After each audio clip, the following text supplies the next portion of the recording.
Dude, you're awesome. You said you wish you all had more of his goofy humor. He's goofy. So do it.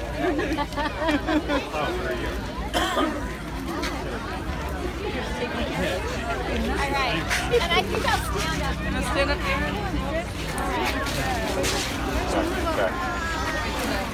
Check. I think my purse off. Why did I? You're not going to that? Oh, just this. I don't have to wear the hat. No. Yeah. But you can. I think you should later. No, not tired. Just talking to Hey, everybody! I just want to say a few words. Can you all hear? Yeah.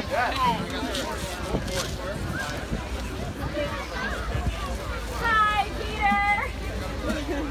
Peter Kybart is in the house. Okay. So, hi, everyone. Hi,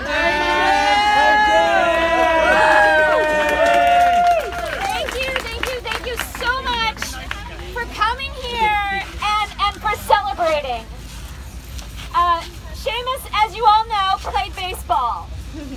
And at the start of the baseball season, there's always this parade.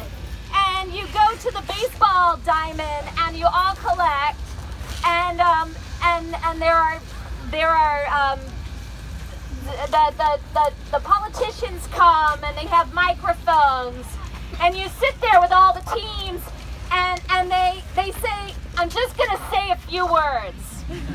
And Seamus, the first year we went, was really proud, and he was standing there, and it was getting hotter and hotter and hotter, and he turned to me and he said, Mom, how long are a few words?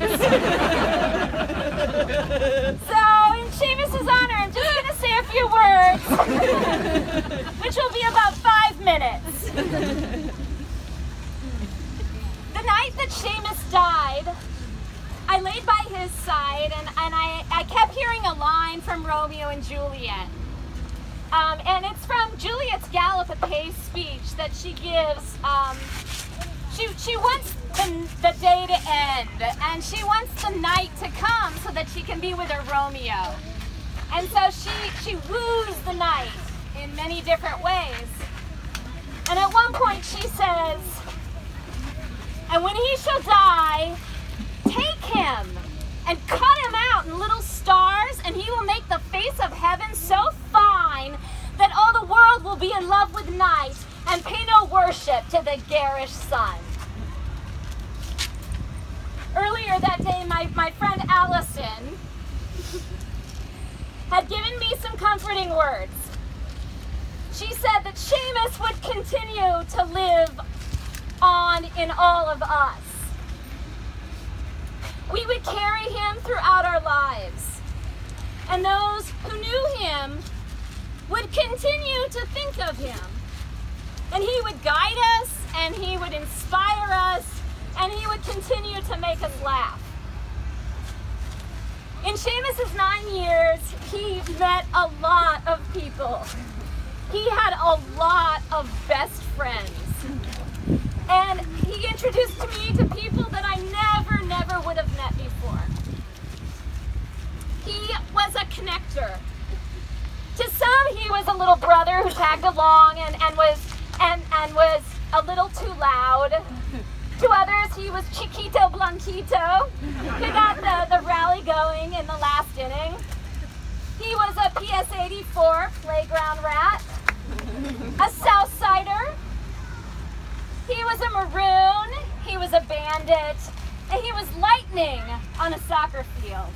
He was a fisherman to Papa, and he was a boo to his dad. Zeddy, from Seamus's class this year, told her parents some stories at the dinner table one night after this happened. And George, who owns Egg, is her dad, and he sent those stories to us. And it was at a time where I couldn't look at photos of Seamus because it was too raw. So I would listen to Zeddy's stories, and they would conjure him for me. So here are Zeddy's stories, and maybe you'll recognize a little bit of Seamus. my table. He sat at my table in English and in Spanish. He sat right next to me. He was a little annoying, but also funny. And he also was really nice. He was really good at math, probably the best person in our class at math. He would always get the answer first, and it was hard for him not to call it out. He'd call out the answer, and we'd all be like, Seamus! And he was really good at soccer. He would wear soccer jerseys to school all the time, of course, and his cleats. I think he even wore his shin guards to school sometimes. He would always forget his lunchbox when we went to lunch, and then he'd have to run back and get it. But once he lost his whole lunch box and he came to school with a lunchbox that was really big and covered with flowers, we were all like, oh, what is that lunchbox? And he was like, it's my sister's. Seamus was really good at telling time. The clocks at school are all like 7 to 10 minutes fast. So people would always ask Seamus what time it really was, and because he was so good at its subtraction, he could figure it out. Then, people would always ask the teacher to see if he was right, and he always was. He was really good at reading. You could give him any book. He really liked graphic novels. He had this one book of weird facts that he used to always bring to school. Really weird facts. It was really big, and he would try to put it in his desk, but it didn't fit, so then he would put it on the table. Sometimes he would let us read it. It was really weird facts.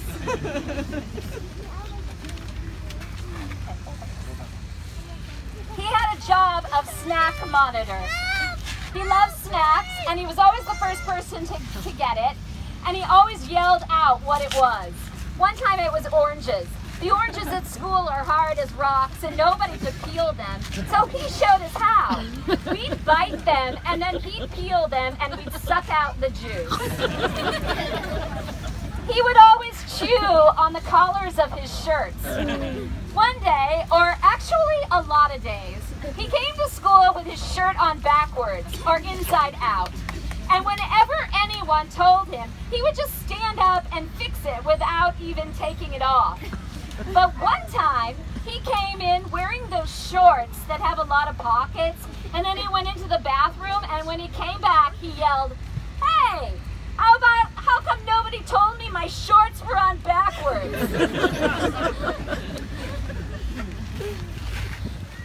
These last few months,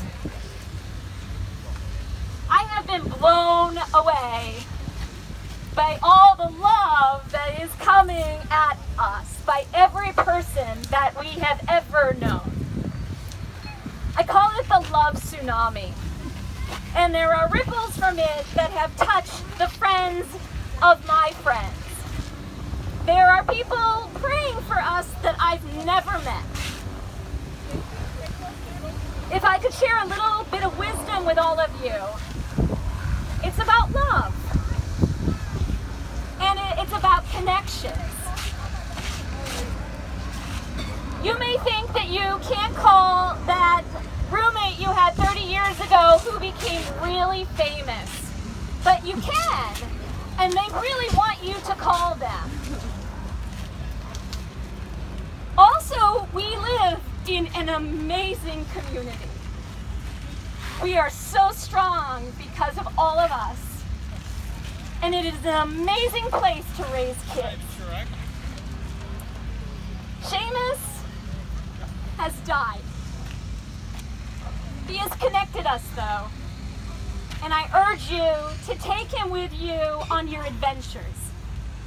Take him to 4th grade and middle school and high school and college, and tour Europe with him, and share being a dad with him, and go fishing with him, and play ball with him, and build Legos with him, and eat oranges and plantains, and flip bottles, and read Calvin and Hobbes, and rally and celebrate. Take him and cut him out into little stars, and he will make the face of heaven so fine that all the world will be in love with night and pay no worship to the garish sun. So, it's It's not so garish. But we thought we'd sing some David Bowie. Because he loved David Bowie, and he was David Bowie for Halloween one year. And about a week before he decided to what costume he wanted to wear, he said to me, "Is David Bowie a boy or a girl?" And I said, "Exactly." So his go-to was always Space Oddity, Ground Control to Major Tom. So there are lyrics that have been passed around.